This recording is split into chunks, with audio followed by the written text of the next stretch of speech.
नमस्ते बच्चों, कैसे हैं आप सब। आज हम रौद्र रस के बारे में पढ़ेंगे। रौद्र रस का स्थायी भाव होता है क्रोध। जब कोई ऐसी स्थिति या कोई ऐसी घटना, कोई ऐसा पात्र देख करके हमारे हृदय में क्रोध नामक स्थायी भाव जागृत होता है तो वह विभाव अनुभाव से पुष्ट होकर के वहां जिस रस की सृष्टि होती है वह रौद्र रस कहा जाता है। इन पंक्तियों में लक्ष्मण के क्रोधित होने का वर्णन है। मैं पढ़ देती हूँ। भाखे लखन कुटिल भई भोहि रद पट फरकत नयन रिसोहि। यह उस समय का प्रसंग है जब सीता के स्वयंवर में कोई भी राजा धनुष तक नहीं उठा पाता है।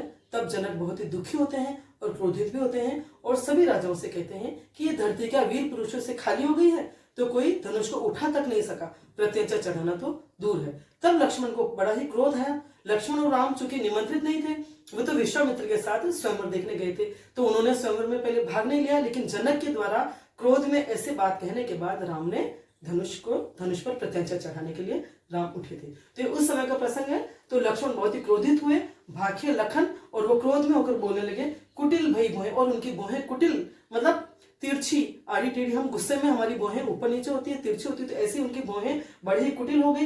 रद पट फरकत, उनके होंठ फड़कने लगे। रद मैंने दांत और दांतों के पट होंठ फड़कने लगे। क्रोध में होंठ फड़कता है क्योंकि व्यक्ति ढंग से बोल नहीं पाता है और आधे होंठ फड़कते रहते हैं। नयन रिसोहि, और नेत्रों में बहुत ही गुस्सा झलक रहा था। मतलब नेत्रों में बहुत ही क्रोध लक्ष्मण के झलक रहा था। तो इस प्रकार यहाँ पे रौद्र रस का चित्रण हुआ है। और उस कथन जनक के वाक्यों से जो लक्ष्मण के हृदय में स्थायी भाव था, जो क्रोध, वह जागृत होता है। तो यहाँ स्थायी भाव है क्रोध और आलम्बन है जनक के वाक्य, जनक के कथन। जनक दुखी होकर के जिस तरह से बोलते हैं कि धरती वीरों से खत्म हो गई है, जो आज यहाँ कोई धनुष तक नहीं उठा पाया। तो इन कथनों से लक्ष्मण के अंदर, लक्ष्मण के हृदय में स्थित क्रोध नामक स्थायी भाव जागृत होता है। तो यहाँ आश्रय हुए लक्ष्मण। और उद्दीपन है सभा में उपस्थित राजा और धनुष का दर्शन। जब राजा, सभी सभा में उपस्थित राजा में से कोई धनुष को उठा तक नहीं पाया, तो उस धनुष को देख देख करके और उन राजाओं को देख देख करके लक्ष्मण के हृदय में जो क्रोध था, जो स्थायी भाव था क्रोध, वह और उद्दीप्त होता गया। अनुभव है यहाँ भौहों का कुटिल होना, होंठों का फड़कना, नेत्रों का क्रोधपूर्ण होना। अनुभव होता है आशय की चेष्टाएं। तो क्रोध में आकर उनकी भौहें कुटिल हो रही है, तिरछी हो रही है और होंठ फड़क रहे हैं और नेत्रों में भयंकर गुस्सा झलक रहा है। तो ये हुए अनुभव। और संचरी भाव यहाँ आवेश, वही आवेश जो क्रोध में आवेश आता है, चपलता और उग्रता, व्यक्ति क्रोध में उग्र होता है। तो इस प्रकार संचारी भाव, स्थायी भाव क्रोध को उद्दीप्त करके यहाँ रौद्र रस की सृष्टि कर रहे हैं। तो इस प्रकार से यहाँ पे इन पंक्तियों में रौद्र रस की व्यंजना हुई है। ठीक है। अब है वीर रस। प्रस्तुत पंक्तियों में मातृभूमि की रक्षा के लिए तत्पर वीरों का वर्णन है। इसमें वीर रस की व्यंजना हुई है। पढ़ देती हूं मैं पंक्ति एक बार। फहरी ध्वजा फड़की भुजा, बलिदान की ज्वाला उठी, निज मातृभूमि के मान में चढ़ मुंड की माला उठी।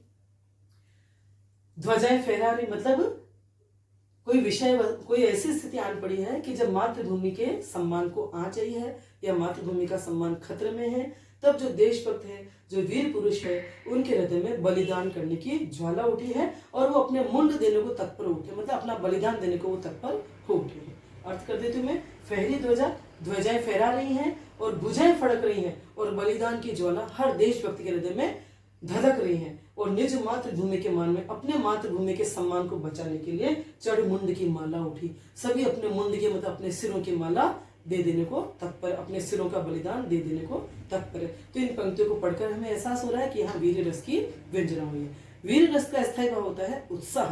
तो जब ऐसी स्थिति आन पड़ती है तो वीरों के हृदय में, देशभक्तों के हृदय में, देश प्रेमी के हृदय में उत्साह नामक जो स्थायी भाव होता है, उत्साह, उमंग, जोश, ये जागृत हो जाता है।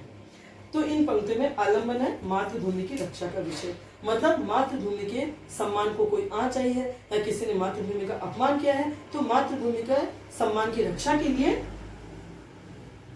वीरों के हृदय में जो उत्साह नामक स्थायी भाव है वो जागृत हुआ है। तो आश्रय हुए यहाँ पे देशभक्त या वीर पुरुष जो उस मातृभूमि की रक्षा के लिए जागृत हुए हैं। अनुभव है यहाँ ध्वजाएं लहराना, भुजाओं को फड़कना, बलिदान होने की भावना। ध्वजाएं लहरा रहे हैं वीर पुरुष, मैदान में युद्ध के लिए जाते समय या युद्ध के लिए न जा रहे हो फिर भी वो ध्वजाएं लहरा रहे हैं, उनकी भुजाएं फड़क रही है और बलिदान होने की भावना उनमें तत्पर हो रही है, प्रबल हो रही है यहाँ। और उद्दीपन की, मतलब उद्दीपन ये होगा कि भाई शत्रु के द्वारा बार बार ऐसी चेष्टाएं किए जाना कि जिनसे उन्हें मातृभूमि का अपमान ऐसा ही हो रहा है। ये है उद्दीपन जो उनके उत्साह नामक स्थायी भाव को और उद्दीप्त करता है। अनुभव है ध्वजाएं लहराना, भुजाओं को फड़कना, बलिदान होने की भावना, और संचय भाव है गर्व, हर्ष, धृति आदि।